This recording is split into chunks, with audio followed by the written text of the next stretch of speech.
I am so glad you are here. This is Liz from Mega's Books and Herbs in Minneapolis. And in my world, it is Stoned on Friday today. So let's talk about this little beauty. For those of you who don't know, this is moss agate. Isn't she lovely? And moss agate has been associated with wealth and prosperity for centuries. Why, you ask? Well, the same reason it's a good idea to add one of these little beauties to a potted plant. It will improve the health of the plant. It has components that can be absorbed into the soil, apparently, that benefit plant growth.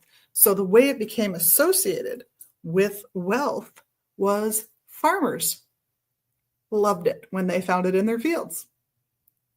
It became so associated with wealth that there are even places in the world where it would be hung in trees to promote wealth. So if you have a holiday tree in December, whether it's for Yule, Christmas, or something else, you might consider maybe wire wrapping or tying these and hanging them in your tree for wealth for the coming year. Because of that prosperity focus for this herb, it has been associated with prosperity at every level of human existence, from the psychic to your emotional health to your physical health. So this is a wonderful stone to scatter in your potted plants. It's a wonderful stone to keep on you as a symbol of your wealth and prosperity. And if you think about farming, wealth and prosperity through your own hard work and through the hard work of the people that work with you. So moss agate's a great stone to hang around, use as a decoration. Since it's been tied into trees, which symbolize growth, I would suggest tying some in a simple knot or in a net bag or in a wire cage, or if you're into wire wrapping, wrap it yourself, and then hang it from your tree. Simple, whether it's being hung outside on a tree or inside. But I would also put them to use by actually putting them into dirt, in your garden, in your potted plants, etc. But I would keep it around if you need to meditate on it. Think about that lovely green color opening up the heart chakra.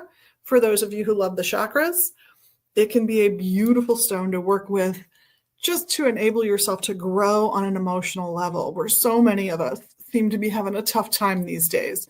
After the isolation of COVID, after what the internet has done to how we talk to each other and how we think about each other, this can be the perfect stone just to bring a little love and peace and harmony back into your life. Well, this is just a quick look at the beautiful moss agate, a form of chalcedony. For those of you who are into your stones, usually should be green, can be brown or black, and usually has a little bit of a mottled or mossy look to it.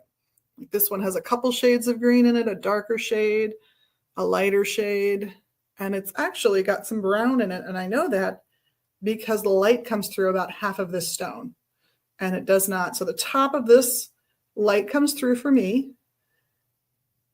and it's more opaque on the bottom versus, say, this one, which is very dark. No light comes through that one. And this is almost a black stone, but it's still moss agate. It's still that beautiful stone. So come and play. If you would like to get some yourself, the QR code is up on the screen for megasbooks.com, where we've got them for sale by the ounce, which means in the case of stones this size, it's really going to depend. You could get a couple stones for your ounce. You could get up to 5. It's really going to depend on the size of the stones when they're bagged. But either way, you'll get a lovely selection and you'll have loads and loads of fun. And it's just the right amount if you've got a few potted plants to maybe decorate some of those plants with a stone in the pot, which I think looks adorable, by the way. I will do that with my potted plants and just lay stones in them. Sometimes there are stones that are good for the plants. Sometimes there are stones that will make no difference to the plants, but I think it's pretty. And that's what counts in that instance. So on behalf of myself and the rest of the crew here at Megas Books and Herbs in Minneapolis and online at megasbooks.com, I want to thank you for being your best magical you. We love you. You know that. And of course, ask you to do the little magical things you can do here. They're all free for you to do. The likes, the subscribes, the shares, the hypes, oh, what did I miss? You know the drill. We will see you